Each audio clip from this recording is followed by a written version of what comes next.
Esteja convosco. Ele está no meio de nós. Proclamação do Evangelho de Jesus Cristo segundo Mateus. Glória a vós, Senhor.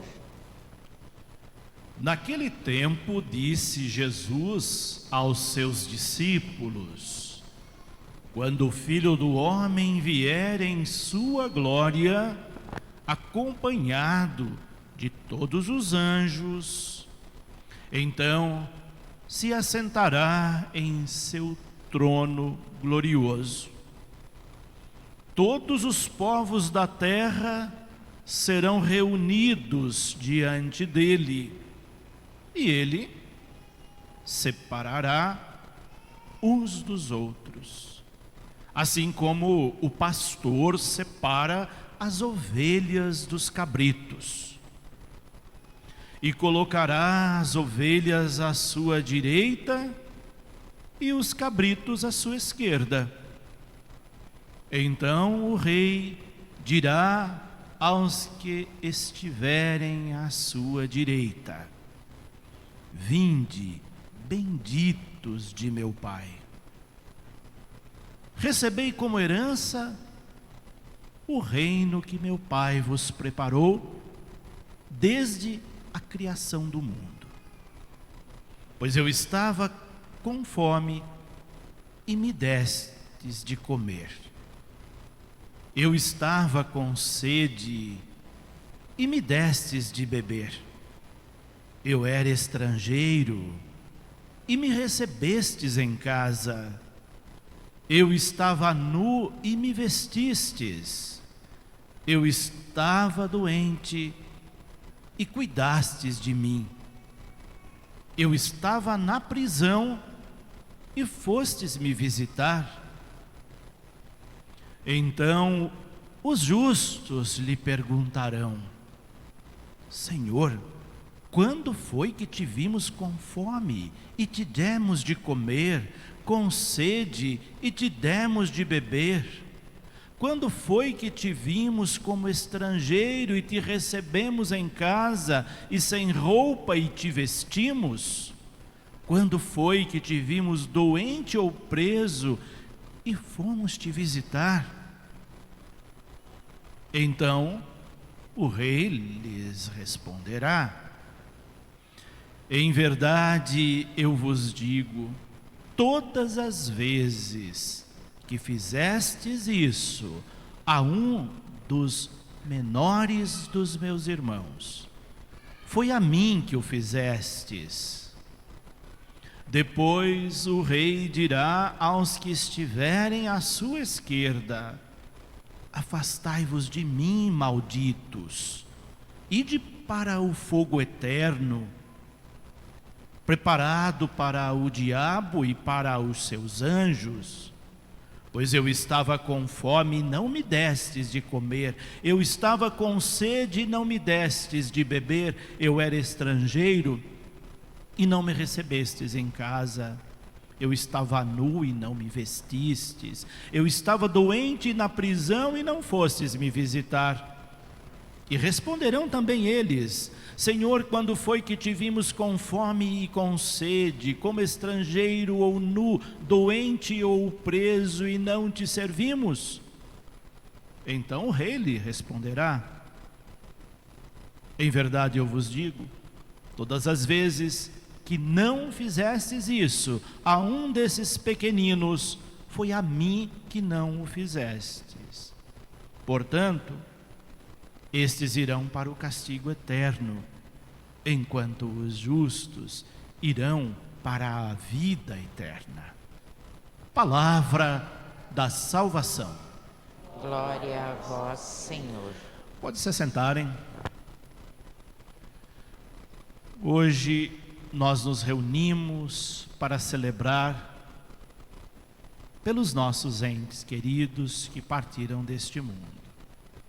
É uma celebração bastante antiga na igreja e que nos faz pensar, refletir sobre uma das condições que todos nós um dia vamos passar: a morte. e que não é nada fácil pensar sobre a morte. A morte é um dos maiores medos que nós temos.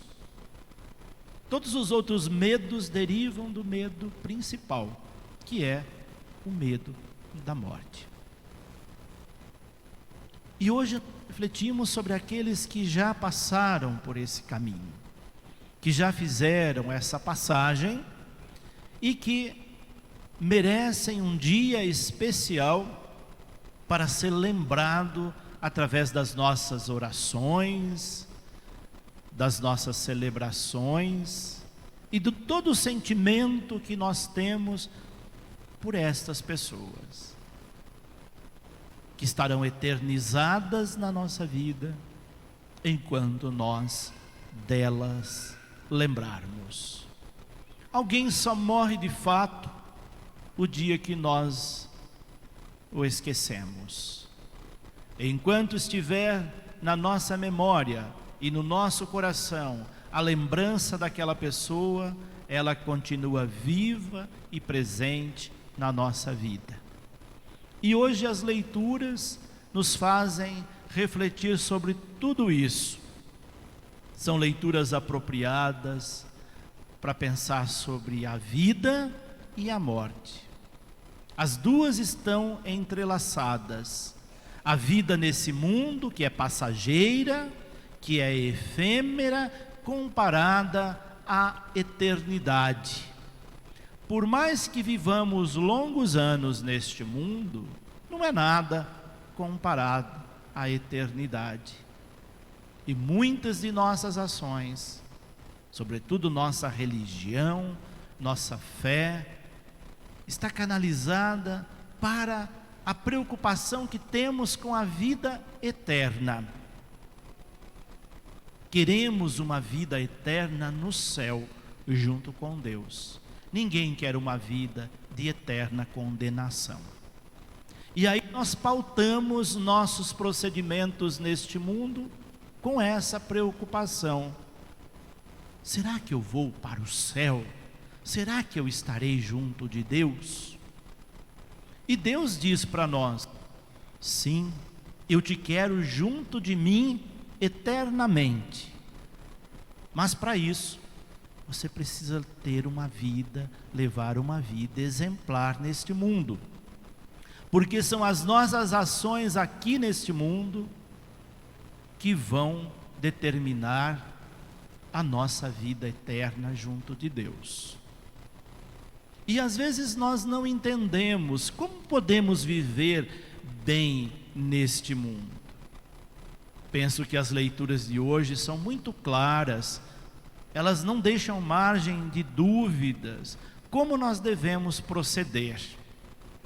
Às vezes nós passamos por esta vida só olhando para dentro de nós, aonde nós pisamos, preocupados só com a nossa vida, e a gente nunca olha para o outro, para o irmão. E a gente não sabe muitas vezes que para ganharmos a vida eterna, nós precisamos nos preocupar também com o outro.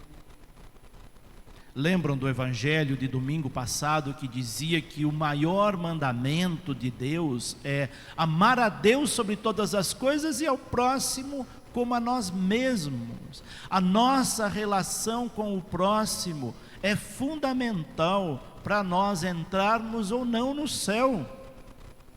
Tenham essa preocupação. Às vezes tem teologias que desvirtuam a relação com o próximo. Fala de salvar a alma, mas esquece que os corpos deste mundo precisam também ser socorridos. Só que aqueles que socorrem corpos sofridos, marginalizados, crucificados, são taxados das piores espécies. Eu vejo muita gente dizendo que quando a igreja defende os marginalizados e oprimidos, não é a igreja de Deus. Como não é a igreja de Deus? O que é que diz o evangelho de hoje? Todas as vezes que nós fazemos algo para alguém que necessita, nós estamos pavimentando o caminho para o céu. Se alguém passar por esse mundo e nunca ajudou ninguém, se preocupe com a sua alma, porque se a sua vida foi uma vida de pensar só em você e nunca pensou nos outros, em ajudar o outro, os outros, tome cuidado, talvez você não seja reconhecido diante de Deus. O Evangelho diz: todas as vezes que nós fizemos algo para alguém que precisa, é para ele que nós fazemos. E ele diz aqui uma lista de pessoas, de condições de sofrimento: os que passam fome, os que estão doentes, os que estão presos, os que estão à margem do mundo, os que não têm o que vestir, os que não têm onde morar. Esses são aqueles que precisam da nossa ajuda e do nosso socorro. E se nós negligenciarmos isso, nós estamos nos distanciando do reino de Deus. Precisamos tomar muito cuidado. Você pode ser uma pessoa de profunda oração, de missa frequente, de terços diários, de devoções, mas se nunca estendeu a mão para ajudar alguém, para socorrer alguém, talvez você esteja invalidando suas ações de fé devocional. Elas são muito importantes para nos fortalecer, mas fortalecidos, nós precisamos ir ao encontro dos enfraquecidos, fortalecidos na oração, na comunhão, na palavra. Eu preciso ir ao encontro dos outros. É por isso que nós fortalecemos na oração. Nós viemos à missa, nos abastecermos da Eucaristia e da palavra, das orações da missa, para nós sairmos daqui robustos na fé, não para ficar em casa de braços cruzados, mas para ter um olhar para aqueles que estão enfraquecidos, seja na fé, seja nas situações do mundo. Isso é muito importante. Às vezes nós ficamos só na primeira parte, nos abastecemos, mas não vamos ao encontro dos que precisam. Às vezes Jesus passa pertinho de nós, na figura de alguém que sofre, e a gente não tem olhar para ele. E lá no juízo final, Deus vai nos perguntar: todas as vezes que você fizesses isso ou não fizesses isso, foi a mim que o fizestes ou não fizestes? Vejam como Deus se aproxima de nós nessas situações gritantes do mundo, para nos garantir o céu, a presença junto dele. Nunca descuidemos disso. Sejamos pessoas solidárias, que se compadecem dos que sofrem. É por isso que nós estamos nesse mundo. Não podemos passar por essa vida sem nunca ter olhado ao lado dos que estão do nosso lado, ou nem tanto, talvez distante, mas que precisem de alguma forma de nós. Estejamos atentos a isso. Hoje há uma corrente na igreja incentivando as pessoas só olharem para si e não olhar para o irmão, para ajudá-lo. Que pobre é uma igreja ensimesmada, que não consegue olhar para as agruras, sofrimentos, cruzes do mundo. Estejamos muito atentos, porque isso é fundamental na nossa vida. A primeira leitura que nós ouvimos do livro do profeta Isaías fala de esperança, de um Deus que nos ama infinitamente e que Ele não quer ver ninguém sofrendo. Tanto que uma das promessas do profeta de Deus, que fala de Deus, é que ele vai acabar com o sofrimento, vai eliminar todas as formas de morte e vai preparar um banquete de ricas iguarias. Olha como Deus nos ama. Ele quer o nosso bem, mas o bem de todos, não é o bem só de alguns. Todo filho de Deus, toda filha de Deus merece vida em plenitude, merece viver com dignidade e merece o céu. Não podemos fazer distinção ou discriminação de pessoas. É um banquete de ricas iguarias, onde virão povos de todas as partes do mundo. Essa linguagem de esperança mostra que Deus não quer ver ninguém distante dele. Esforcemo-nos para participar deste banquete. E a segunda leitura que nós ouvimos da carta aos Romanos fala da filiação de Deus. Somos filhos de Deus, recebemos essa herança e devemos neste mundo nos comportarmos como tal.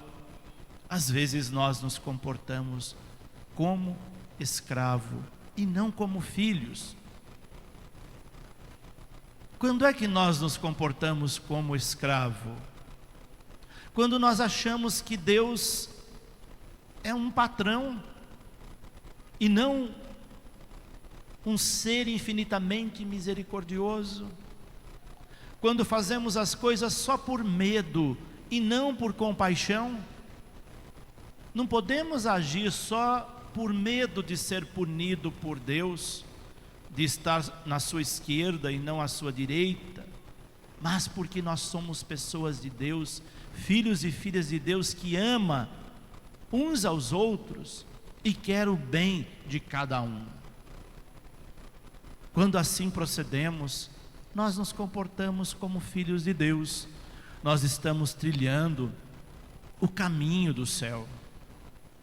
E é isso que nós desejamos para aqueles que já partiram desta vida.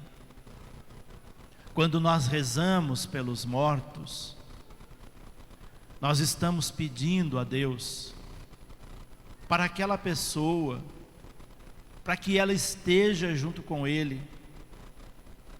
E se ela estiver no purgatório, que os seus pecados sejam eliminados e ela possa adentrar os céus. Não sabemos onde estão nossos entes queridos. Por isso que a gente reza nessa incerteza. Eles não voltam para dizer: estou no céu, no purgatório ou no inferno. Ninguém volta para dizer. Então nessa incerteza, nessa insegurança, para confortar nosso coração, nós rezamos, pedimos a Deus que acolha no seu reino aquela pessoa, aquele ente querido, aquela pessoa que passou pela nossa vida. E nós devemos fazer isso, começando a perdoar aquela pessoa. Às vezes as pessoas partem desta vida com tantas mágoas, com tantas coisas a serem resolvidas. Às vezes não temos tempo de pedir perdão para alguém que parte de modo inesperado. E aí só resta no nosso coração um sentimento de peso, de culpa. Há um sentimento, quando a gente ama, que nós não fizemos o suficiente para aquela pessoa. Penso que a maioria de vocês talvez tenha esse sentimento. Deveria ter feito mais para aquela pessoa. E sabe por que temos esse sentimento? Porque a gente ama. E quando nós amamos alguém, parece que tudo que nós fazemos não é suficiente. E aí fica esse sentimento. Portanto, não fique com peso na consciência de você não ter feito mais por aquela pessoa. É porque você amava de um modo tão grande que ficou essa sensação. Hoje é um dia que muita gente leva flores aos cemitérios. Mas o mais importante do que você levar uma flor ao cemitério hoje é você dar uma flor a alguém que está do seu lado, vivo. Faça isso. Às vezes a pessoa viveu a vida toda junto com você, você nunca disse uma palavra de carinho, nunca deu uma flor, nunca deu um abraço sincero, e depois que ela parte, vai chorar no túmulo, levar flores. É só para amenizar a sua dor, porque não vai fazer diferença nenhuma para ela. A diferença faz se você fizer isso hoje, enquanto as pessoas estão vivas do seu lado. Faça isso. Reconcilie com alguém que você ainda não reconciliou. Perdoe alguém que você ainda não perdoou. Diga para as pessoas que vivem e convivem com você que você as ama, que ela é importante na sua vida. Faça isso enquanto ela vive, porque depois é só para desencargo de consciência. Façamos isso nesse mundo. É isso que nos eterniza em Deus e na vida das outras pessoas. Amemos mais uns aos outros. Sejamos mais solidários, perdoemos mais,